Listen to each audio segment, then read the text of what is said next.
মুসা আলাইহিস সালাতু ওয়াস সালাম একজন জবরদস্ত পয়গম্বর ছিলেন, যিনি সরাসরি আল্লাহর সাথে কথা বলতে পারতেন, ঠিক কি না? সরাসরি আল্লাহর সাথে কথা বলার যোগ্যতা তাকে দিয়েছিলেন রব্বুল আলামিনের পয়গম্বর হযরত মুসা আলাইহিস সালাতু ওয়াস সালাম আল্লাহর সাথে তুর পাহাড়ে গিয়ে কথা বলতে পারতেন। একটা নির্দিষ্ট সময়ের জন্য নির্দিষ্ট এরিয়ার ভিতরে তুর পাহাড় ছাড়া আর কোথাও কথা বলতে পারতেন না। তুর পাহাড়ে গিয়ে আল্লাহর সাথে কথা বলতে হইতো। নির্দিষ্ট একটা এরিয়া ছিল, নির্দিষ্ট একটা সময় ছিল, সেই সময় পার হয়ে গেলে আর রব্বুল আলামিনের সাথে কথা বলার সুযোগ থাকতো না। একটা নির্দিষ্ট জায়গা, নির্দিষ্ট এরিয়া, নির্দিষ্ট সময় আল্লাহ তার পয়গম্বরের জন্য নির্ধারণ করে দিয়েছিলেন। এই নির্দিষ্ট সময়ের ভিতরে যদি নির্দিষ্ট জায়গায় যদি মুসা নবী যাইতো, গিয়া আল্লাহর সাথে কথা বলতে পারত, এই ক্ষমতা এই শক্তি আল্লাহ তাআলা মুসা পয়গম্বরকে দিয়েছিলেন। কথা বলেন ঠিক কিনা? মুসা পয়গম্বরকে এই শক্তি দিয়েছিলেন আল্লাহর সাথে কথা বলার। একদিন মুসা পয়গম্বর আলাইহিস সালাতু ওয়াস সালাম আল্লাহ রাব্বুল আলামিনের কাছে জানতে চাইলো, ওগো আসমানের মালিক আল্লাহ, আমি যে আপনার সাথে কথা বলি, আমি যে আপনার সাথে কথা বলতে পারি, আমি যে আপনার সাথে একটা এরিয়ায় এসে কথা বলতে পারি, কিয়ামত পর্যন্ত আমি কি আপনার সাথে কথা বলবো, নাকি আমার পরে আরো কোনো উম্মত, আরো কোনো মানুষ আপনার সাথে কথা বলতে পারবে? রব্বুল আলামিন হযরত জিবরাইল আলাইহিস সালাতু ওয়াস সালামের মাধ্যমে মুসা পয়গম্বরকে জানায় দিল, ও মুসা পয়গম্বর, জেনে নাও তোমার জন্য তো আমি আল্লাহ একটা এরিয়া দিয়েছি, একটা নির্দিষ্ট জায়গা দিয়েছি কথা বলার জন্য। সময় পার হয়ে গেলে আর কথা বলতে পারো না। তবে তুমি শুনে রাখো, আমার এমন কিছু বান্দা দুনিয়াতে আসবে কিয়ামতের আগে আগে। সর্বশেষ নবী আমার দোস্ত, আমার হাবিব, সরকারে দু জাহা, হাবিবে কিবরিয়া মুহাম্মাদুর রাসূলুল্লাহ সাল্লাল্লাহু আলাইহি ওয়াসাল্লামকে আমি দুনিয়াতে পাঠাবো শেষ নবী হিসাবে।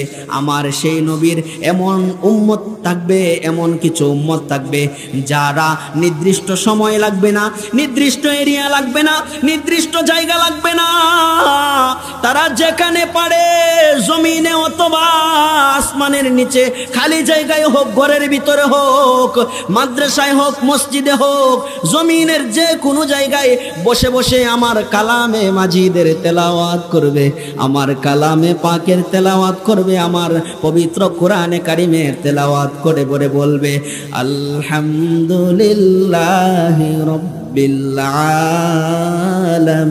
আলামিন। যারা আমার কালামের তেলাওয়াত করবে, আমি আল্লাহ বলে দিলাম, যারা আমার কালামের সাথে মোহাব্বত লাগায় তেলাওয়াত করবে, আমি আল্লাহ তাদের প্রত্যেকের সাথে, আমি আল্লাহর সাথে তাদের কথা বলা হয়ে যাবে। দেখছেন কোরআনে কারিমের ব্যবসার কোনো লস আছে? কত দামি ইবাদত, যদি কিনা যে কোনো জায়গায় তেলাওয়াত করতে পারেন, আল্লাহর সাথে কথা বলা হয়ে যাবে, আল্লাহর সাথে কথা হয়ে যাবে। শুধু তাই না, কোরআনে কারিম এর ইবাদত, কোরআনে কারিমের আমল এত গুরুত্বপূর্ণ বিষয়। এজন্য আল্লাহ তাআলা বলতেছেন ইন্নাল্লাযীনা ইয়াতলুনা কিতাবাল্লাহ। এক নাম্বার কর্মসূচি হলো তোমরা আমার কালামের তেলাওয়াত করবে। আমার কালামের তেলাওয়াতের মাধ্যমে তোমরা আমি আল্লাহর সাথে কথাবার্তা বলবে, আমি আল্লাহর সাথে আলোচনা করবে কালামের তেলাওয়াতের মধ্য দিয়ে। কিন্তু এখন এমন মুসলমানের বড় অভাব, আজকে এই তালিমুল কোরআন মডেল মাদ্রাসায় যে সমস্ত ছোট ছোট নাবালেগ বাচ্চারা ফজরের আগে আগে উঠে কালামে মাজিদ তেলাওয়াত করে, তাদের সাথে কথা হয় যার, তিনি কে? আওয়াজ দিয়ে বলেন। তাদের সাথে কথা হয় যার তিনি কে? আল্লাহর সাথে ছোট ছোট বাচ্চারা কালামের কোরআনের তেলাওয়াতের মাধ্যমে কথা বলতে থাকে, সব সময় কথা বলতে থাকে আল্লাহর সাথে।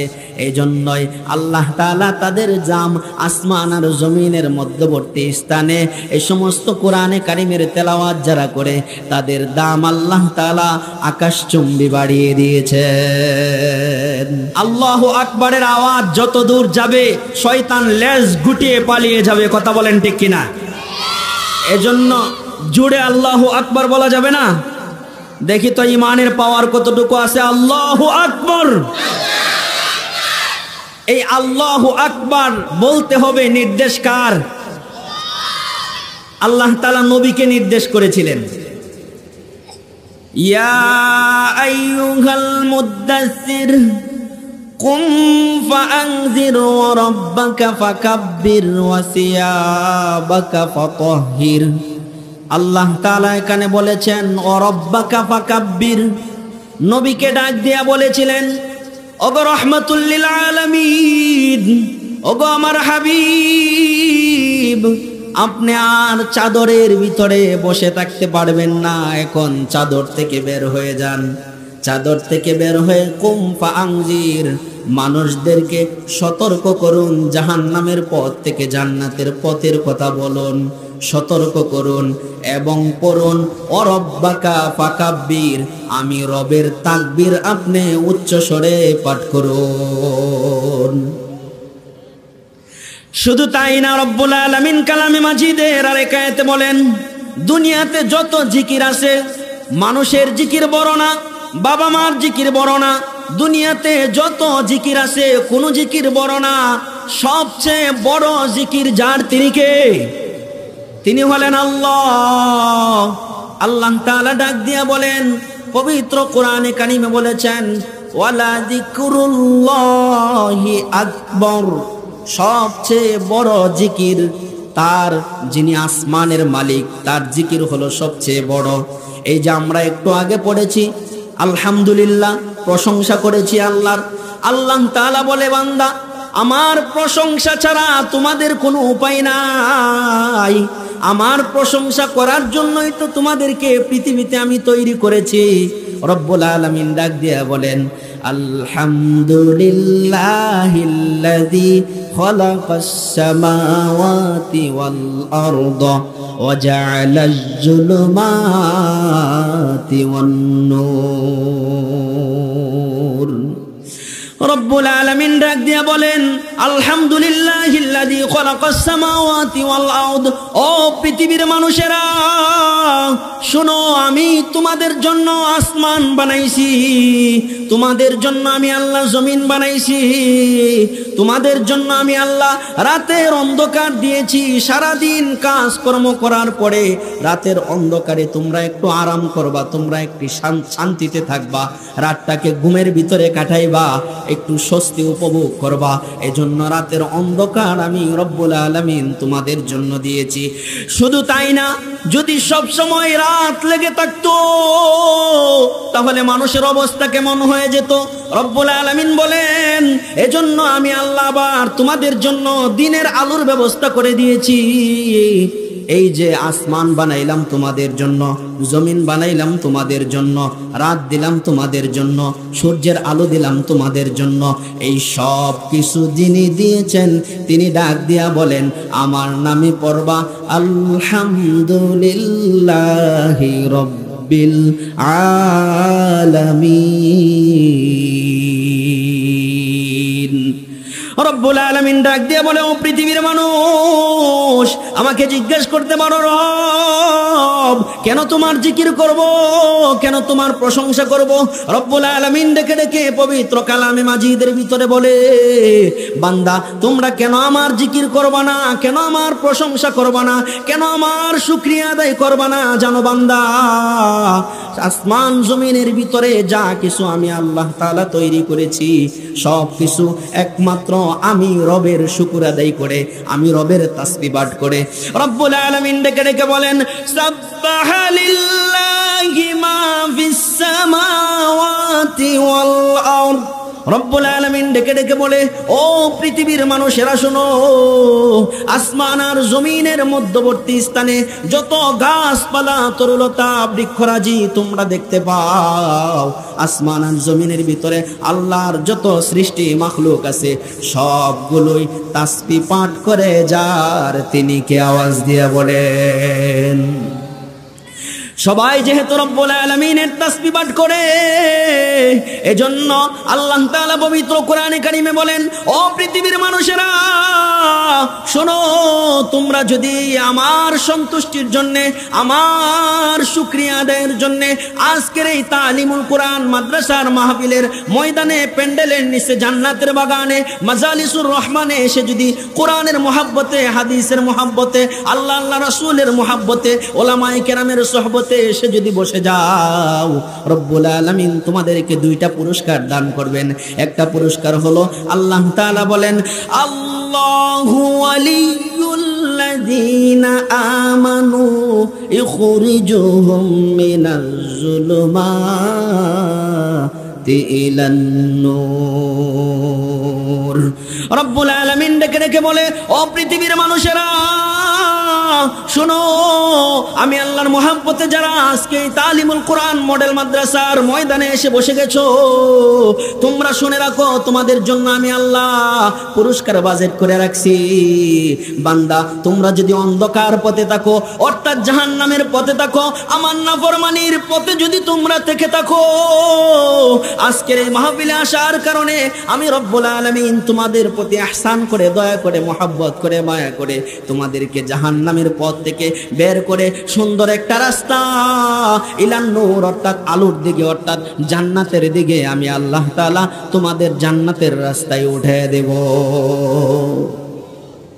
কোরআনের মাহফিলে আইসা লাভ হইছে না ক্ষতি হইছে? এই মুহূর্তে মাহফিলে এসে আমরা খুশি না বেজার? খুশি। আল্লাহ তাআলা আমাদেরকে কবুল করুন। আজকের এই মাহফিল আল্লাহ তাআলা আমাদের জন্য নাজাতের জরিয়া বানায় দেন। রব্বুল আলামিন পবিত্র কালামে মাজিদের ভিতরে আমি যে আয়াতে কারিমা তেলাওয়াত করেছি, সংক্ষিপ্ত সময়ের ভিতরে যতটুকু সময় পাই, এতটুকু সময় থেকে পবিত্র কোরআন এবং হাদিসের মধ্যবর্তী উভয়টাকে মিলিয়ে কোরআন হাদিস থেকে কথা হবে। এখানে কথা হবে যার তিনি কে, কথা হবে যার তিনি কে। যদি আওয়াজ না দেন বোঝা যাবে আপনার ইমানের পাওয়ার কম। কথা হবে যার তিনি কে, আল্লাহ তাআলার কথা হবে। রব্বুল আলামিন কালামে মাজিদের ভিতরে আমি যে আয়াতটা তেলাওয়াত করেছিলাম, এই আয়াতে আল্লাহ তাআলা তিনটা কর্মসূচি মানুষদেরকে, মুমিনদেরকে, মুসলমানদেরকে আল্লাহ তাআলা তিনটা কর্মসূচি দিয়েছেন। এক নাম্বার কর্মসূচি দিয়েছেন, ইন্নাল্লাযীনা ইয়াতলুনা কিতাবাল্লাহ।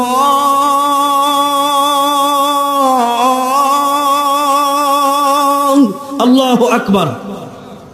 আল্লাহ তাআলা বলেন, বান্দা তিনটা কর্মসূচির ভিতরে তুমি একটা কর্মসূচি হলো আমার কালামের তেলাওয়াত করবা, কোরআনের তেলাওয়াত করবা। রব্বুল আলামিন ডেকে ডেকে বলে, তিনটা কর্মসূচি যদি তুমি পালন করো, আমি আল্লাহ তোমার সাথে, আমার সাথে একটা ব্যবসার প্রতিশ্রুতি দিলাম, যেই ব্যবসায়ী কোনোদিন লস হবে না। দুনিয়াতে ব্যবসায়ী যারা আপনারা এখানে আছেন, লস হওয়ার সম্ভাবনা আছে না নাই? ব্যবসায়ী কি সব লাভ হয় না লস হওয়ার সম্ভাবনা থাকে? মনে করতে পারেন হুজুর 95% সম্ভাবনা থাকে লাভ হবে, লস হওয়ার সম্ভাবনা কম থাকে। তারপরেও তো 5% থাকে, 2% থাকে, 1% থাকে। এমন কোন ব্যবসায়ী কি বুকে হাত দিয়া বলতে পারবে তার ব্যবসায়ী কোনোদিন লস হবে না, খালি লাভই হবে? এই কথা কি কেউ বলতে পারবে? হ্যাঁ, এই কথা কেউ বলতে পারবে না। কিন্তু রব্বুল আলামিন, আপনার আমার মালিক যিনি, তিনি ডাক দিয়া বলে, ও আমার বান্দারা, তোমাদের সাথে আমি এই তিনটা কর্মসূচির বিনিময়ে যেই ব্যবসাটা করব, আমার ব্যবসায় শতভাগ লাভ হবে, এক বিন্দু পরিমাণ ক্ষতির কোনো সম্ভাবনা নাই, শতভাগ লাভ হবে। তবে যদি তোমরা তিনটা কর্মসূচির মাধ্যমে আমার সাথে ব্যবসাটা করতে পারো, তাহলে তোমাদের এক বিন্দু ক্ষতি হবে না, লোকসান হবে না। পরিপূর্ণটাই লাভ হবে। কারণ আল্লাহর সাথে ব্যবসা যারা করে তাদের লস হওয়ার সম্ভাবনা থাকে না। থাকে। আল্লাহ বলেন আমার সাথে ব্যবসার কর্মসূচি 1 নাম্বার হলো ইন্নাল্লাযীনা ইয়াতলুনা কিতাবাল্লাহ। রব্বুল আলামিন বলেন আমার সাথে 1 নাম্বার ব্যবসা করবা কোরআনে কারীমের তেলাওয়াতের মাধ্যমে। তুমি যদি একটা সাধারণ একটা পটেটো বিক্রি করো 10 টাকার বিনিময়ে, এই পটেটোটা 10 টাকার বিনিময়ে তুমি বিক্রি করো, কিন্তু এমন হইতে পারে যদি হাওয়া চলে যায় একটা পটেটো নষ্ট হয়ে যেতে পারে, তোমার 10 টাকা লোকসান হতে পারে। কথা বলেন ঠিক কিনা? কিন্তু আল্লাহ বলে বান্দা তুমি যদি আমার সাথে কোরআনে কারীমের তেলাওয়াতের ব্যবসা করো তাহলে তোমার কোনোদিন লস হওয়ার সম্ভাবনা নাই। প্রতি হরফে যিনি 10টা করে নেকি আমল নামায় জমা করে দিবেন তিনি কে? এজন্যই কোরআনে কারীমের ব্যবসা এত বড় লাভজনক, কোরআনে কারীমের তেলাওয়াত এত বড় গুরুত্বপূর্ণ বিষয়। বিশ্বনবী রাহমাতুল লিল আলামিন তার হাদিসের মাধ্যমে ডেকে ডেকে উম্মতদেরকে জানিয়ে দিয়েছেন আফদালুল ইবাদাতি তিলাওয়াতুল কুরআন। দুনিয়াতে যত নফল ইবাদত বন্দেগী আছে সমস্ত ইবাদত বন্দেগীর ভিতরে সবচেয়ে উত্তম ইবাদত হলো আল্লাহর কালামের তেলাওয়াত করা, আল্লাহর কোরআনের তেলাওয়াত করা সবচেয়ে উত্তম ইবাদত। নফল ইবাদতের ভিতরে সবচেয়ে দামি ইবাদত হলো আল্লাহর কালামের তেলাওয়াত করা। কেমন দামি ইবাদত, কেমন দামি ইবাদত! সবাই একজন পয়গম্বরের নাম শুনেছেন, যেই পয়গম্বরের নাম হলো হযরত মুসা আলাইহিস সালাতু ওয়াস সালাম। শুনেছেন কিনা এখানে যারা আছেন? শুনেছেন না? এখানে যারা আছেন অনেকেই শুনেছেন হযরত মুসা আলাইহিস সালাতু ওয়াস সালাম একজন জবরদস্ত পয়গম্বর ছিলেন, যিনি সরাসরি আল্লাহর সাথে কথা বলতে পারতেন।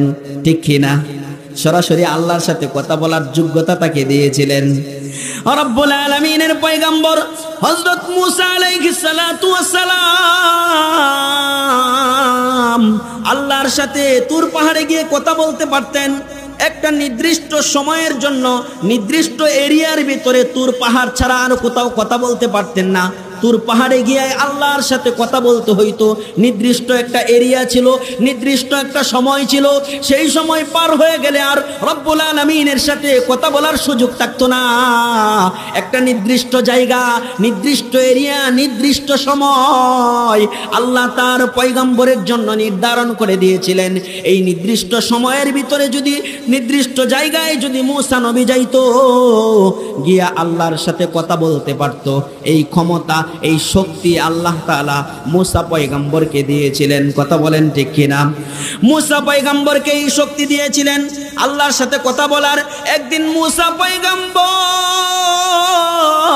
আলাইহিস সালাতু ওয়াস সালাম আল্লাহ রাব্বুল আলামিনের কাছে জানতে চাইলো, ওগো আসমানের মালিক আল্লাহ, আমি যে আপনার সাথে কথা বলি, আমি যে আপনার সাথে কথা বলতে পারি, আমি যে আপনার সাথে একটা এরিয়ায় এসে কথা বলতে পারি, কিয়ামত পর্যন্ত আমি কি আপনার সাথে কথা বলবো, নাকি আমার পরে আরো কোনো উম্মত, আরো কোনো মানুষ আপনার সাথে কথা বলতে পারবে? রব্বুল আলামিন হযরত জিবরাইল আলাইহিস সালাতু ওয়াস সালামের মাধ্যমে মুসা পয়গম্বরকে জানায় দিল, ও মুসা পয়গম্বর, জেনে নাও তোমার জন্য তো আমি আল্লাহ একটা এরিয়া দিয়েছি, একটা নির্দিষ্ট জায়গা দিয়েছি কথা বলার জন্য। সময় পার হয়ে গেলে আর কথা বলতে পারো না। তবে তুমি শুনে রাখো, আমার এমন কিছু বান্দা দুনিয়াতে আসবে কিয়ামতের আগে আগে। সর্বশেষ নবী আমার দোস্ত, আমার হাবিব, সরকারে দু জাহা, হাবিবে কিবরিয়া মুহাম্মাদুর রাসূলুল্লাহ সাল্লাল্লাহু আলাইহি ওয়াসাল্লামকে আমি দুনিয়াতে পাঠাবো শেষ নবী হিসাবে। আমার সেই নবীর এমন উম্মত থাকবে, এমন কিছু উম্মত থাকবে যারা নির্দিষ্ট সময় লাগবে না, নির্দিষ্ট এরিয়া লাগবে না, নির্দিষ্ট জায়গা লাগবে না, তারা যেখানে পারে জমিনে অথবা আসমানের নিচে খালি জায়গায় হোক, ঘরের ভিতরে হোক, মাদ্রাসায় হোক, মসজিদে হোক, জমিনের যে কোনো জায়গায় বসে বসে আমার কালামে মাজিদের তেলাওয়াত করবে, আমার কালামে পাকের তেলাওয়াত করবে, আমার পবিত্র কোরআনে কারিমের তেলাওয়াত করে বলে বলবে আলহামদুলিল্লাহি রাব্বিল আলামিন। যারা আমার কালামের তেলাওয়াত করবে আমি আল্লাহ বলে দিলাম, যারা আমার কালামের সাথে মোহাব্বত লাগায় তেলাওয়াত করবে আমি আল্লাহ তাদের প্রত্যেকের সাথে, আমি আল্লাহর সাথে তাদের কথা বলা হয়ে যাবে। দেখছেন কোরআনে কারিমের ব্যবসার কোনো লস আছে? কত দামি ইবাদত, যদি কিনা যে কোনো জায়গায় তেলাওয়াত করতে পারেন আল্লাহর সাথে কথা বলা হয়ে যাবে, আল্লাহর সাথে কথা হয়ে যাবে। শুধু তাই না, কোরআনে কারিম এর ইবাদত, কোরআনে কারিমের আমল এত গুরুত্বপূর্ণ বিষয়, এজন্য আল্লাহ তাআলা বলতেছেন ইন্নাল্লাযীনা ইয়াতলুনা কিতাবাল্লাহ। এক নাম্বার কর্মসূচি হলো তোমরা আমার কালামের তেলাওয়াত করবে। আমার কালামের তেলাওয়াতের মাধ্যমে তোমরা আমি আল্লাহর সাথে কথাবার্তা বলবে, আমি আল্লাহর সাথে আলোচনা করবে কালামের তেলাওয়াতের মধ্য দিয়ে।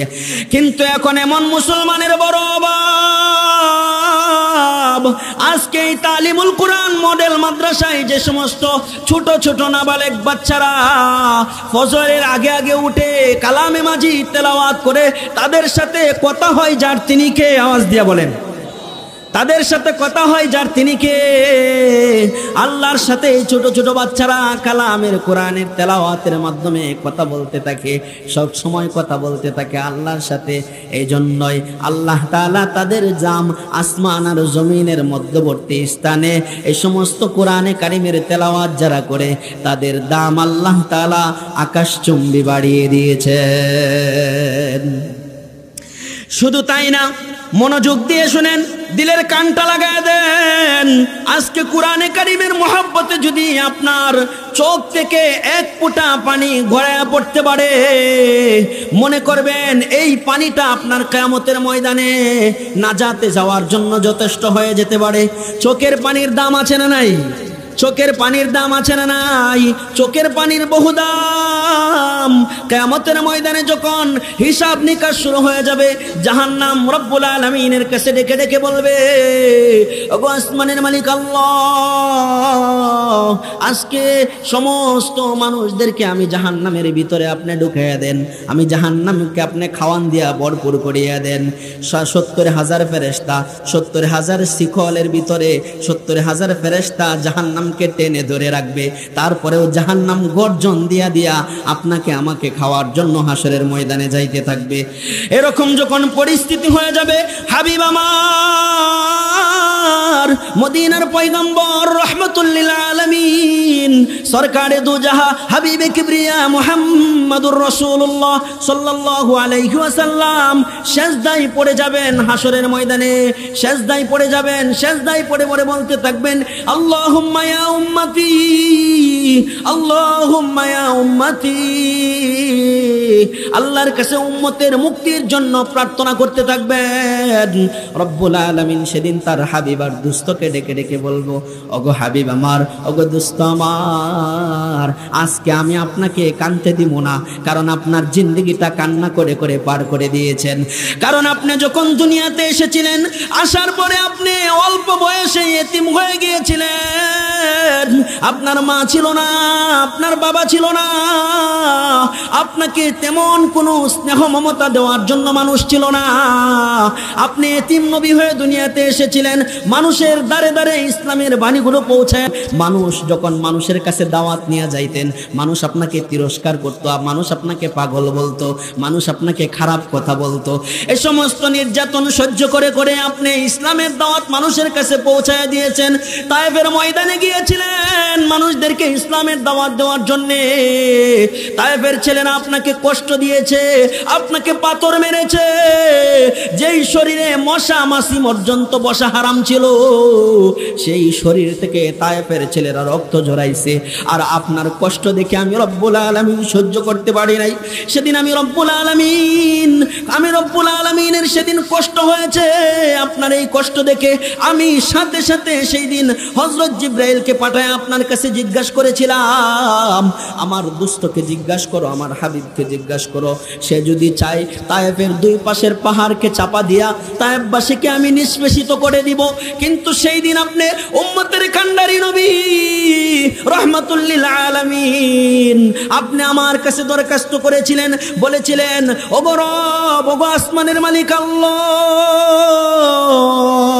আপনি যদি তায়েফবাসীদেরকে শেষ করে দেন, যারা আমাকে নির্যাতন করেছে তারা হয়তো আমাকে চিনে না আমি যে নবী, কিন্তু আপনি যদি সবাইকে শেষ করে দেন তাহলে তো সবাই শেষ হয়ে যাবে।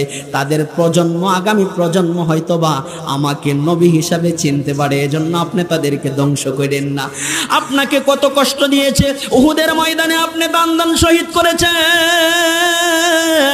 ইসলামের জন্য আপনি সারাটা জীবন কষ্ট করেছেন, সারা জীবন কান্না করেছেন। শুধু তাই না, দুনিয়া থেকে চলে আসবেন তখন আপনি আয়েশার কথা চিন্তা করেন নাই, আপনার মেয়ে ফাতেমার কথা চিন্তা করেন নাই, হাসান হুসাইনের কথা চিন্তা করেন নাই। আপনি মৃত্যুর আগে আগে উম্মতের মাগফিরাতের জন্য কান্না করেছেন। মৃত্যুর আগে যখন হযরত জিবরাইল আসছে, হযরত আজরাইল আসছে জান কবজ করার জন্য, আসার পরে রাহমাতুল লিল আলামিন জান কবজ করার অনুমতি দেন নাই। নবী ডাক দিয়া বলে, আমি দুনিয়া থেকে চলে যাব, আমার গুনাহগার উম্মতের কি হবে? কারণ সমস্ত পয়গম্বরের উম্মতদেরকে আল্লাহ তাআলা গুনাহ করার কারণে সরাসরি আযাব দিয়া ধ্বংস করিয়া দিতেন। কিন্তু এমন একজন নবী পাইলাম মুসলমান, এমন একজন নবী পাইলেন যেই নবীর খাতিরে, যেই নবীর কারণে উম্মতেরা গুনাহ করে কিন্তু সরাসরি আল্লাহ আযাব দিয়া ধ্বংস করে না। নবীজির কারণে, নবীজির মর্যাদার কারণে উম্মতকে আল্লাহ ধ্বংস করে নাই। নবীজিকে ডাক দিয়া বলে, ওগো হাবিব আমার, আপনি দুনিয়া থেকে আসার সময় আপনার চোখের কোনায় পানি ছিল, আপনি বলছিলেন আমি চলে গেলে আমার উম্মতের কি হবে? সেই দিন আমি কোরআনে কারিম আয়াত নাযিল করিয়া দিয়া আপনাকে আমি জানাইয়া দিয়েছিলাম, ওয়ালা সাউফা ইউতিকা রাব্বুকা ফাতারদা।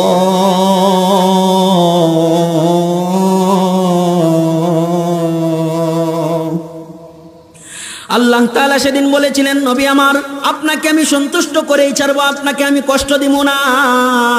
আপনি যখন মৃত্যুর আগে আগে কান্না করেছেন উম্মতের জন্য, আমি জিবরাইলের মাধ্যমে জানায় দিয়েছিলাম, হাবিব আমার, কোনো টেনশন করেন না।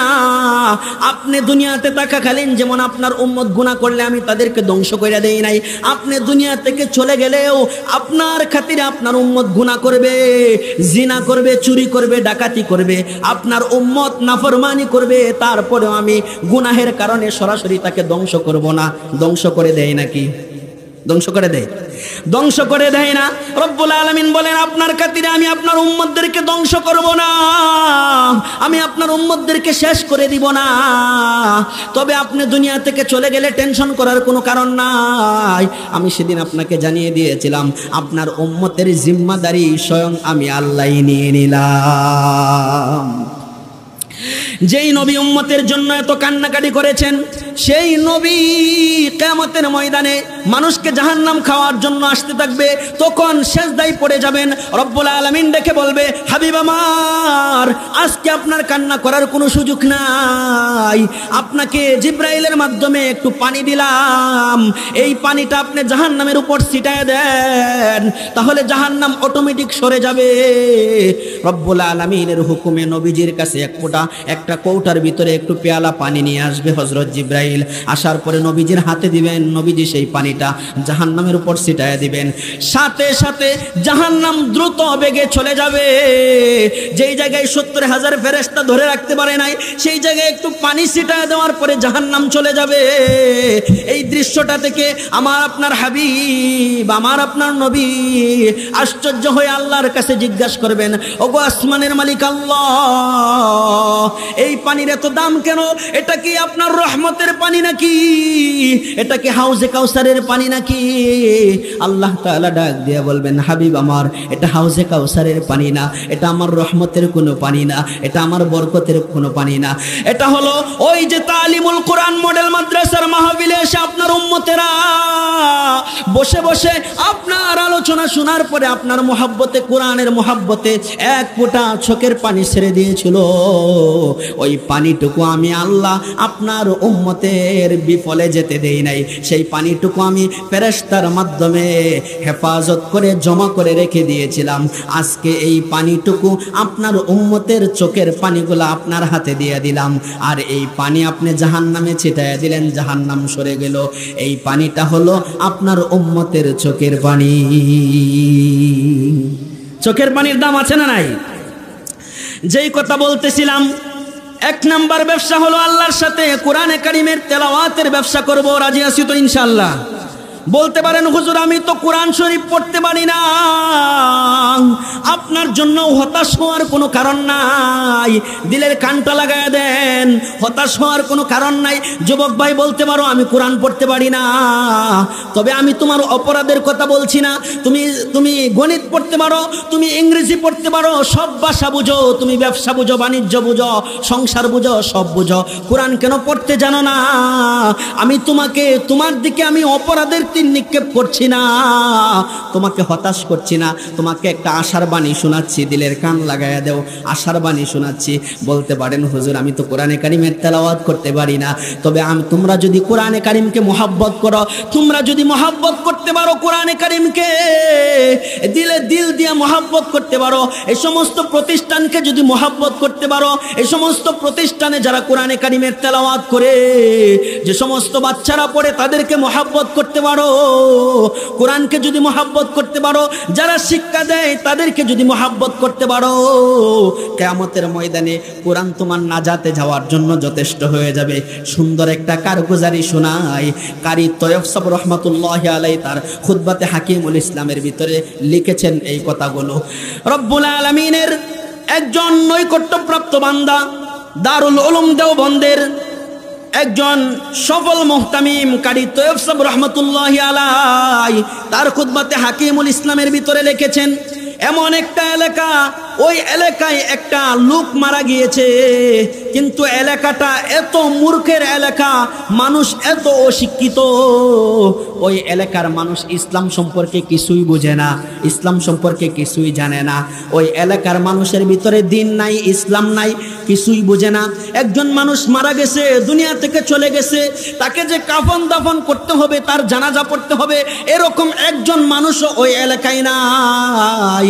ও একজন মানুষ দুনিয়া থেকে চলে যাওয়ার পরে, বিদায় হওয়ার পরে তার কাফনের ব্যবস্থা করা, তার গোসলের ব্যবস্থা করা, তাকে কবরস্থ করা ওই এলাকার মানুষের উপর ফরজ দায়িত্ব হয়ে যায়। কথা বলেন ঠিক কিনা? হয়ে যায় না? কিন্তু ওই এলাকায় কোনো শিক্ষিত লোক নাই, তাকে যে কবরস্থ করবে এরকম কোনো মানুষ নাই। হঠাৎ একজনের মাথার ভিতরে যাচ্ছে, চলো আমরা লাশটাকে নিয়ে রাস্তার পাশে দাঁড়িয়ে যাই, যদি রাস্তা দিয়ে কোনো হুজুর যায় তাহলে তাকে আমরা বলবো আমাদের এই উপকারটা করে দেওয়ার জন্য। যদি কোনো হুজুর পাই রাস্তায়, তাকে আমরা বলবো, তাকে গোসল দিয়া, কাফন দিয়া কবরস্থ করার জন্য আমরা অনুরোধ করব। ওই ব্যক্তির কথা অনুযায়ী লাশটা নিয়ে রাস্তার পাশে দাঁড়ায় রয়েছে। হঠাৎ একজন টুপিওয়ালা মানুষ, পাঞ্জাবিওয়ালা মানুষ পাইছে। পাওয়ার পরে জিজ্ঞাসা করে, ওগো ভাই, আপনি কি আমাদেরকে একটু সময় দিতে পারবেন? ওই টুপিওয়ালা মানুষটা বলে, কিভাবে সময় দিব? আমি তো চাকরি করি, আমার ডিউটির সময় হয়ে গেছে, হাতে মাত্র আধা ঘন্টা সময় আছে। লোকেরা ডাক দিয়ে বলে, ভাই আমাদেরকে যদি একটু উপকার করতেন, গোসল করায় কাফন দিয়া জানাজা পড়িয়া যদি লোকটাকে কবরস্থ করতেন। যেহেতু আপনি আমাদের কাছে চলে আসছেন, এখন আপনার উপরও ফরজ জিম্মাদারি হয়ে গেছে এই লোকটাকে কাফনের ব্যবস্থা করে দাফন করা। এজন্য আপনি এই দায়িত্ব এড়াইতে পারেন না, যাইতে পারেন না। তখন ওই বেচারা রাজি হয়েছে। ওই বেচারা রাজি হয়ে তাকে গোসল দিয়েছে, তাকে কাফন চড়াইছে, জানাজার ব্যবস্থা করছে। জানাজার ব্যবস্থা করিয়া জানাজা পড়িয়া কবরে যখন রাখতে গেল, কবরে রাখলো। কবরে রাইখা যখন কবর থেকে উইটা চলে আসলো, সবাই মিলে কবরের পার থেকে চলে আসছে। ওই টুপিওয়ালা লোকটা, পাঞ্জাবিওয়ালা লোকটাও সে তার অফিসে চলে গেছে ডিউটি করার জন্যে।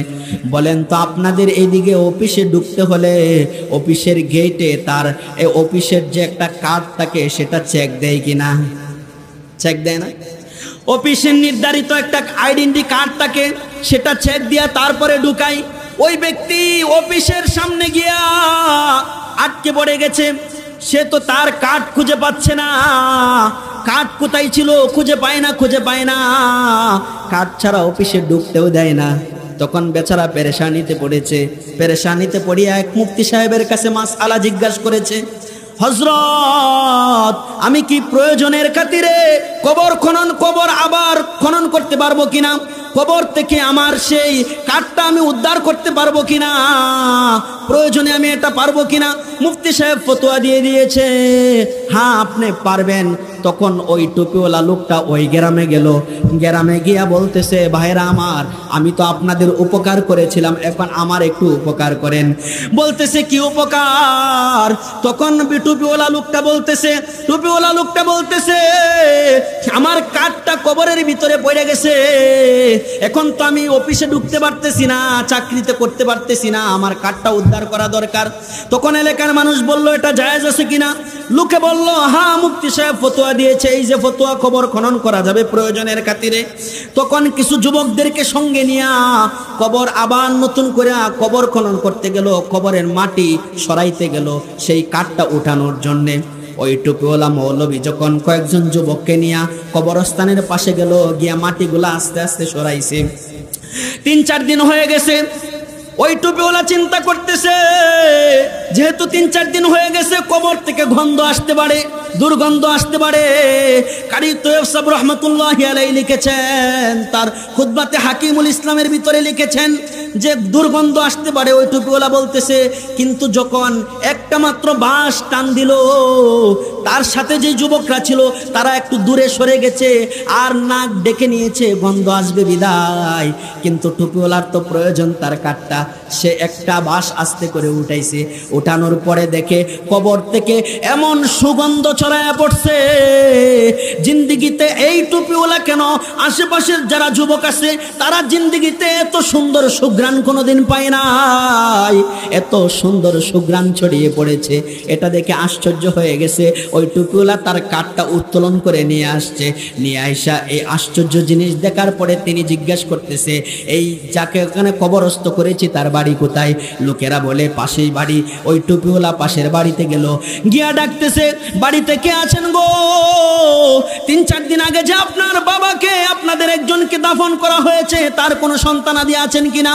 ঘর থেকে একটা মেয়ের কণ্ঠ ভেসে আসছে। মেয়েটা ডাক দিয়া বলে, কে আসছেন? যাকে কবরস্থ করা হয়েছিল সে আমার বাবা। মৌলবী জিজ্ঞাসা করে, আপনার বাবা কি এমন আমল করত তার কবর থেকে সুগন্ধি ছড়ায়া পড়ছে? মেয়েটা বলে, আমল কি জিনিস কিছুই তো বুঝি না। আগেই বলেছিলাম ওই এলাকার মানুষ সবচেয়ে মূর্খ। মেয়েটা বলে আমল কি বুঝি না। তখন লোকটা বলে কি করতো আপনার বাবা? বলে আমার বাবা সকালে ফজরের নামাজ পড়তো, নামাজ পড়ে যায় নামাজে বৈশা বৈশা দেখতাম একটা বই পড়তো, বই পড়তে জানতো না, বইয়ের শুধু আঙ্গুল ঘুরাইতো, আঙ্গুল দিয়ে ইশারা করতো। ফজরের নামাজের পরে আধা ঘন্টা সময় এই কাজটা করতো, তারপরে কাঠ কাটার জন্য চলে যাইতো, কাঠ কাটতে আবার জোহরের নামাজের সময় এসে জোহরের নামাজ পড়তো, আবার আসরের নামাজ পড়তো, এশারের নামাজ পড়তো, আবার রাতের বেলা এশারের নামাজ পড়ে আবার 1 ঘন্টা সময় এভাবে এই বইটার উপরে হাত ঘুরাইতো, আর বুকের ভিতরে নিত চুমুকাইতো, আর চোখ দিয়া গড়ায় গড়ায় পানি ছাড়তো। এই দৃশ্যটা দেখেছি। মৌলবী ডাক দিয়া বলে ও আমার বোন, কোন বইটা পড়তো, বইটা কি আমাকে একটু দেওয়া যায়? সেই বোনটার কাছে বইটা চাওয়ার পরে তার মেয়ে একটা বই বের করে দিল। মৌলবী হাতে নিয়ে বইটা খুলে দেখে সেটা আর কোনো বই না, সেটা হলো এই তালিমুল কোরআন মডেল মাদ্রাসায় যে কোরআন শরীফ তেলাওয়াত করে বাচ্চারা, সেই কোরআনে কারিমের একটা কপি। মৌলবীর আর বুঝতে বাকি নাই যে এটা কোরআনে কারিমের মুজিজা। এই কারণে আল্লাহ তাআলা ওই মানুষটাকে এত সম্মানিত করেছেন। আজকে আপনারা যারা এখানে এসেছেন, এই মাদ্রাসার সাথে মহব্বত রাখবেন, ছাত্রদের সাথে মহব্বত রাখবেন, কোরআনে কারিমের সাথে মহব্বত রাখবেন। আল্লাহ তাআলা আমাদেরকে এমন ইজ্জত দিতে পারে কিনা? কথা বলেন ঠিক কিনা? পারে কিনা? আল্লাহ তাআলা আমাদেরকে তৌফিক দান করুন। হুজুরকে বসে রেখে একটু সময় নিয়েছি, এজন্য হুজুর